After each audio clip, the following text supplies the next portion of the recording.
multiple domains and theaters with coordination that reflects our ability to project power globally with speed and precision at the time and place of our nation's choosing.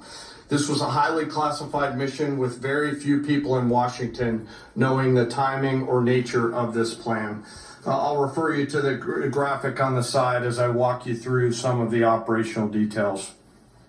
At midnight Friday into Saturday morning, a large B-2 strike package comprised of bombers launched from the continental United States. As part of a plan to maintain tactical surprise, part of the package proceeded to the west and into the Pacific as a decoy, a deception effort known only to an extremely small number of planners and key leaders here in Washington and in Tampa. The main strike package, comprised of 7 B-2 Spirit bombers, each with 2 crew members, proceeded quietly to the east with minimal communications. Throughout the 18-hour flight into the target area, the aircraft completed multiple in-flight refuelings. Once over land, the B-2s linked up with escort and support aircraft in a complex, tightly timed maneuver requiring exact synchronization across multiple platforms in a narrow piece of airspace, all done with minimal communications. This type of integration is exactly what our joint force does better than anyone else in the world. At approximately 5 p.m. Eastern Standard Time last night, and just prior to the strike package entering Iran, a U.S. submarine in the Central Command Area of Responsibility launched more than 24 Tomahawk land attack cruise missiles against key surface infrastructure targets at Esfahan.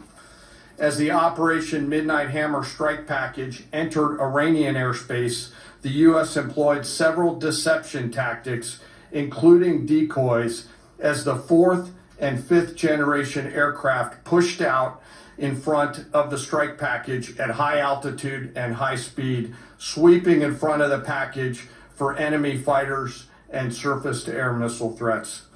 The strike package was supported by U.S. Strategic Command, U.S. Transportation Command, U.S. Cyber Command, U.S. Space Command, U.S. Space Force, and U.S. European Command.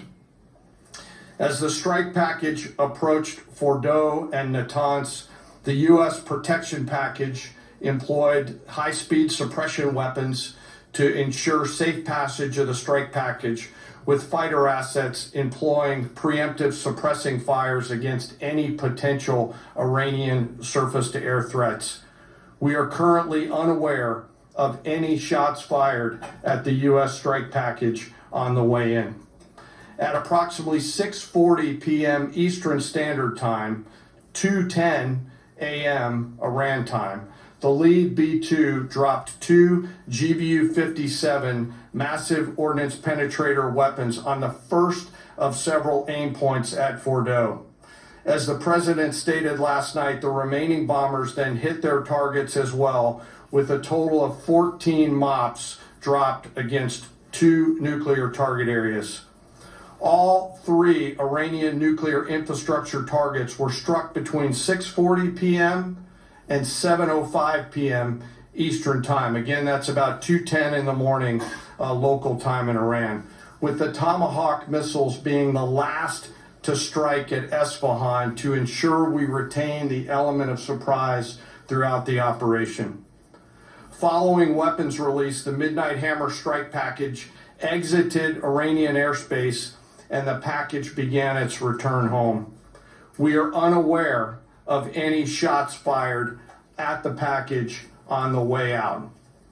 Iran's fighters did not fly, and it appears that Iran's surface-to-air missile systems did not see us. Throughout the mission, we retained the element of surprise. In total, U.S. forces employed approximately 75 precision-guided weapons during this operation. This included, as the president stated last night, 14 30,000-pound GBU-57 massive ordnance penetrators, marking the first ever operational use of this weapon. I know that battle damage is of great interest. Final battle damage will take some time, but initial battle damage assessments indicate that all 3 sites sustained extremely severe damage and destruction. More than 125 U.S.